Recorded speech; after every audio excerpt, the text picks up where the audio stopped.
दोस्तों हम सबको पता है कि ड्रोन और डिफेंस दोनों भी इमर्जिंग सेक्टर है, लेकिन ये दोनों सेक्टर एक ही कंपनी में अगर हमें मिल जाए तो। नमस्ते दोस्तों, मैं संदीप औटी फिर से स्वागत करता हूँ आपका मल्टीबैगर कम्युनिटी में। आज के वीडियो में हम जानेंगे कि जेन टेक्नोलॉजीज के बारे में। क्या है उसका बिजनेस मॉडल, क्या है उसके फ्यूचर ग्रोथ प्रोस्पेक्ट, क्या है उसके मोड्स, उसके बारे में देखेंगे कि क्या है उसके R&D और इसके साथ साथ कुछ थ्रेड भी है उसके बारे में। इन सब के बारे में डिस्कस करेंगे। सो जुड़े रहिए हमारे साथ अंत तक। जैसे कि हम हमेशा कहते हैं, लर्निंग है तो अर्निंग है। चलिए कुछ नया सीखते हैं। दोस्तों बेसिकली इसके बिजनेस जो है वो 2 टाइप्स के बिजनेस हमें देखने को मिलता है। पहला बिजनेस जो है वो है compact training solution to the army. हमारे इंडियन आर्मी जो होती है उनके लिए ये वर्चुअल ट्रेनिंग देने का काम करती है। यहाँ पे इमेज में देख सकते हैं, ये जो है उनको यहाँ पे ऐसी वर्चुअल जो है वो यहाँ पे स्क्रीन दिखाई जाती है और उसके ऊपर यहाँ पे उनको जो है वो फायरिंग किया जाता है, जो कि वर्चुअली किया जाता है। और उसके वजह से क्या होता है, ये जो है बहुत ही लो कॉस्ट में यहाँ पे ट्रेनिंग जो है अपने आर्मी या फिर जवानों की जाती है और इससे बहुत बड़ा रेवेन्यू इस कंपनी को आते हुए दिखता है। और दूसरा जो इनका रेवेन्यू मॉडल है दोस्तों वो है एंटी ड्रोन सिस्टम। हम यहाँ पे देख सकते हैं कि कैसे कुछ कंट्री जो है वहाँ पे ड्रोन के द्वारा जो है वो दूसरे देश पे हमला कर रहे हैं और उनसे बचने के लिए हमारे कंट्री या फिर बहुत सारी कंट्री जो है यहाँ पे एंटी ड्रोन सिस्टम यहाँ पे इंट्रोड्यूस कर रहे हैं। इससे क्या होता है दोस्तों, ऐसे अगर ड्रोन कहीं पे हमला करते हैं तो इमीडिएटली उनको यहाँ पे डिफ्यूज किया जाता है, जिससे कि हमारे कंट्री का यहाँ पे बचाव हो सके। और इसके वजह से ये कंपनी जो है वो कंटिन्यूसली R&D पे यहाँ पे खर्चा करते हुए दिख रही है। ये जो है ये हमें दिख रहा है एंटी ड्रोन सिस्टम यहाँ पे जो है उनको इंटीमेट करेगा और यहाँ से कंटिन्यूसली यहाँ पे अटैक किया जाएगा जो ड्रोन हमारे ऊपर हमला कर रहे हैं। और ये टेक्नोलॉजी दोस्तों आने वाली इमर्जिंग टेक्नोलॉजी है। आने वाले कुछ सालों में इसको बहुत बड़ा स्कोप है, क्योंकि ड्रोन के हमले जो है वो इसमें दिन ब दिन यहाँ पे बढ़ते रहेंगे और इसमें बहुत ही इंपॉर्टेंट रोल प्ले यहाँ पे जेन टेक्नोलॉजीज करते हुए हमें दिख रही है। हम देख सकते हैं यहाँ पे कैसे इस रडार के द्वारा हमें यहाँ सोल्जर को इंटीमेट किया जाता है और उसके द्वारा यहाँ पे ये ड्रोन जो है वो डिस्ट्रॉय किए जाते हैं और अपोजिशन का हमला जो है वो वापस किया जाता है। दोस्तों बहुत बड़ा फीचर है इस जेन टेक्नोलॉजीज को और इस एंटी ड्रोन सिस्टम को। दोस्तों बिजनेस मॉडल तो बहुत बढ़िया है, लेकिन उसी तरह से उसके फंडामेंटल्स है क्या, चलिए देखते हैं। यहाँ पे फंडामेंटल्स की बात की जाए तो मार्केट कैप जो है वो 8,195 का मार्केट कैप होता है वो दिख रहा है। ROE देखेंगे तो बहुत ही डिसेंट है, 46 और 33 की डेप्थ, कुछ भी डेप्थ इस कंपनी के ऊपर नहीं है। और उसके साथ यहाँ पे PE देखेंगे तो PE जो है वो अपने इंडस्ट्री PE के साथ चल रहा है, यानी अभी ही ये कंपनी जो फेयरली वैल्यूड है। यहाँ पे देखिए PE रेशियो 1 है, लेकिन पिछले 1 साल में इस कंपनी ने फिनोमिनस रिटर्न दिया है दोस्तों। यहाँ पे सेल्स ग्रोथ, प्रॉफिट ग्रोथ वो भी बढ़िया है और ये आगे और भी बढ़ने वाली है। क्यों बढ़ने वाली है इसके बारे में हम ग्रोथ प्रोस्पेक्ट के बारे में जब देखेंगे वहाँ पे बात करेंगे।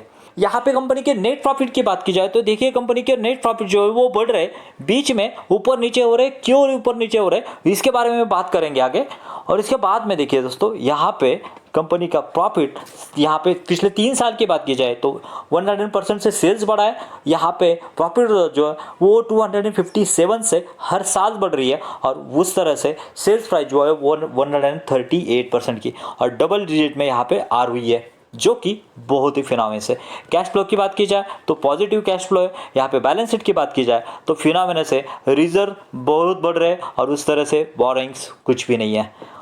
दोस्तों ये तो है, मुझे लग रहा है अच्छे फंडामेंटल्स है, लेकिन हमें ये जानना पड़ेगा ये अभी कंपनी ओवर वैल्यूड है या अंडर वैल्यूड है। तो यहाँ पे देखिए दोस्तों, यहाँ पे PE की बात की जाए तो PE जो है वो यहाँ पे अभी अंडर वैल्यूड हमें दिख रहा है, जो कि मीडियन PE जो है वो 70 का है। मीडियन PE जो है वो 70 का है और यहाँ पे अगर इसका PE देखेंगे तो 76 का है। मतलब जैसे कि हमने देखा फेयरली वैल्यूड है, लेकिन इससे ज़्यादा अभी नहीं जाना चाहिए। मैं हमेशा कहता हूँ कि कोई भी कंपनी तभी सक्सेसफुल होती है जब उसकी R&D जो है वो इफेक्टिव हो। और इस कंपनी के R&D की बात की जाए तो दोस्तों देखिए किस तरह से कंपनी अपना जो प्रॉफिट है, प्रॉफिट में से कुछ बड़ा हिस्सा यहाँ पे R&D में लगा रही है, जो कि फाइनेंशियल ईयर 2023 में यहाँ पे 19 करोड़ का एलोकेशन दिया था R&D के लिए, वो बढ़ के अराउंड 20 to 25% बढ़ के यहाँ पे 24.51 करोड़ यहाँ पे R&D के लिए एक्सपेंसेस किए गए हैं। यानी हम समझ सकते हैं कि ये जो टेक्नोलॉजी है, स्पेशली ड्रोन टेक्नोलॉजी, वो डेवलप करने के लिए वेरियस टाइप के यहाँ पे R&D एक्सपेंसेस किए जाते हैं और उसी वजह से इस कंपनी को बहुत बड़ा फीचर है। आप सोचेंगे सिर्फ यहाँ पे विद इन इंडिया या फिर अपने मिलिट्री के लिए ये सप्लाई करती है क्या? तो नहीं दोस्तों, कोई भी कंपनी जो फ्यूचर में तभी सस्टेन कर सकती है जब उसका डाइवर्सिफिकेशन अच्छा हो, और इस कंपनी का जो है वो जियोग्राफिकल डाइवर्सिफिकेशन बहुत बढ़िया है। ये कंपनी के लिए मोट है। देखिए दोस्तों, यहाँ पे ट्रेनिंग एंड स्टिमुलेशन से बात की जाए तो 631 करोड़ का यहाँ पे रेवेन्यू आ रहा है, यानी कि ऑर्डर बुक में है, और यहाँ पे एक्सपोर्ट से 159 करोड़ का यहाँ पे रेवेन्यू आने वाला है। यानी टोटल ऑर्डर बुक देखा जाए तो 790 करोड़ की यहाँ पे देखने को मिलता है। दूसरे सेगमेंट में देखेंगे एंटी ड्रोन सिस्टम से, यहाँ पे 334 करोड़ का यहाँ पे ऑर्डर बुक है उनके पास, और 277 करोड़ का जो है वो एक्सपोर्ट से ऑर्डर आना है। और यहाँ पे टोटल देखेंगे तो 611 करोड़ का टोटल यहाँ पे एंटी ड्रोन सिस्टम से यहाँ पे ऑर्डर आना है।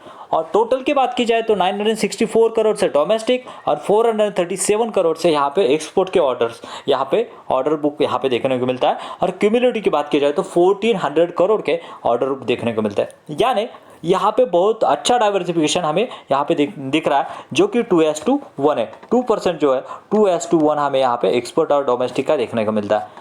दोस्तों ये तो बहुत बढ़िया है, लेकिन उससे भी अच्छा दोस्तों तीसरा पॉइंट जो है ना, ये ट्रेनिंग एंड सिमुलेटर सेक्टर में ये कंपनी जो है वो 95% यहाँ पे स्टेक जो है वो होल्ड करती है। यानी इस सेगमेंट में ट्रेनिंग देने के, वर्चुअल ट्रेनिंग देने के फील्ड में ये कंपनी अपनी मोनोपोली बनाई हुई है। सो दोस्तों, कोई भी कंपनी अगर गवर्नमेंट उसको ऑर्डर दे रही है और वो मोनोपोली है तो वो that is the really good sign. So दोस्तों, इसकी वजह से इनको एक एंट्री बैरियर बन जाता है। क्यों? क्योंकि जब ये वर्चुअल ट्रेनिंग देते हैं बहुत सारे आर्मी की इंफॉर्मेशन उनके पास चली जाती है, और कोई भी कंपनी, कोई भी गवर्नमेंट या फिर आर्मी नहीं चाहेगी कि अपनी सीक्रेट इंफॉर्मेशन जो है वो दूसरी कोई कंपनी यहाँ पे एंटर करे और उसके पास चला जाए। सो इसकी वजह से यहाँ पे एंट्री बैरियर जो है इस कंपनी को देखने को मिलता है, और हो सकता है कि आने वाले बहुत सालों में यहाँ पे इनको ऑर्डर मिलते रहे, रिपीटेड ऑर्डर मिलते रहे। और जैसे कि मैंने R&D में कहा, इस कंपनी के पास है वो 2023 में इस कंपनी ने 110 पेटेंट्स यहाँ पे फाइल किए। और एक बात, टोटल इनके पास अभी 150 पेटेंट्स है। यानी किस तरह का, किस लेवल के R&D कंपनी कर रही है, इसका इमेजिनेशन हम कर सकते हैं। उसके बाद में चौथा पॉइंट है दोस्तों उसके ऑर्डर बुक। यहाँ पे ऑर्डर बुक देखिए, जो कि जनवरी 2024 के स्टार्टिंग में जो कि ऑर्डर बुक थे यहाँ पे 1434 न्यू ऑर्डर उनके पास आए। यहाँ पे new order in the Q4 में जो कि 103 करोड़ के, और एग्जीक्यूट किए उन्होंने Q4 में जो ऑर्डर है वो है 135 to 136 करोड़। और अभी जो बैलेंस ऑर्डर बुक है उनके पास 1402 करोड़ की यहाँ पे बैलेंस ऑर्डर है। यानी आप सोच सकते हैं कि कितना बड़ा ऑर्डर बुक इनके पास है। और पॉइंट नंबर 5 है दोस्तों कि ये जो ऑर्डर बुक आपको दिख रहा है उसमें से 90% जो ऑर्डर है वो रिपीटेटिव हो रहे हैं, वो चाहे वो डोमेस्टिक से हो या फिर एक्सपोर्ट से हो, क्योंकि इनको उनकी जो सर्विस है वो अच्छी लग रही है। उसकी वजह से ये रिपीटेड ऑर्डर जो है वो देते जा रहे हैं। That is the very important sign. दोस्तों ये तो हो गई अच्छी बातें। अभी हम इसके की रिस्क के बारे में बात करेंगे कि ऐसी कौन सी बातें जो कि उसको थ्रेट क्रिएट कर सकती है। यहाँ पे पहली चीज़ जो है वो ये दोस्तों, फाइनेंशियल ईयर 2022 में इसका 46% रेवेन्यू जो है वो यहाँ पे गवर्नमेंट से आया था, जो कि अगर हो सकता है कि आने वाले कुछ सालों में अगर गवर्नमेंट चेंज हो गई, जो कि फिलहाल पॉसिबिलिटी लग नहीं रही है, तो अगर इनके ऑर्डर निकल गए तो यहाँ पे बहुत बड़ा इम्पैक्ट उनके रेवेन्यू में आ सकता है। दोस्तों अगली बात जो है वो यहाँ पे अगर हम देखें कि कंपनी का प्रॉफिट के बारे में, यहाँ पे प्रॉफिट देखिए बढ़ तो रहा है, लेकिन यहाँ पे जो है ऊपर नीचे होता हुआ हमें दिख रहा है, कंटिन्यूसली एक ही लाइन में हमें नहीं दिख रहा है। उसका एक बहुत बड़ा थ्रेट है। उसके पीछे का रीज़न अगर देखेंगे दोस्तों, ये जो ऑर्डर आते हैं वो गवर्नमेंट से ऑर्डर आते हैं। कभी कभार अच्छा ऑर्डर आ गया है तो सेल्स बढ़ेगा, प्रॉफिट बढ़ेगा और शेयर प्राइस बढ़ेगा, लेकिन ऑर्डर नहीं आता है तो वो नीचे जाएगा। ऐसे ही आके वो स्टॉक जो है वो अभी अपना मुकाम जो है वो हासिल कर रहा है। सो दोस्तों ये था detail analysis about the Zen Technologies. लेकिन दोस्तों फिलहाल एक यहाँ पे यमटा टेक्नोलॉजीज क्यों गिर रहा है इसके बारे में मैंने डिटेल एनालिसिस बताया। लेफ्ट वाले वीडियो पे क्लिक कीजिए और जानिए क्यों गिर रहा है यमटा और क्या है उसके पीछे की ट्रेजेडी। मिलते हैं वहीं पे। Thank you very much. जय हिंद।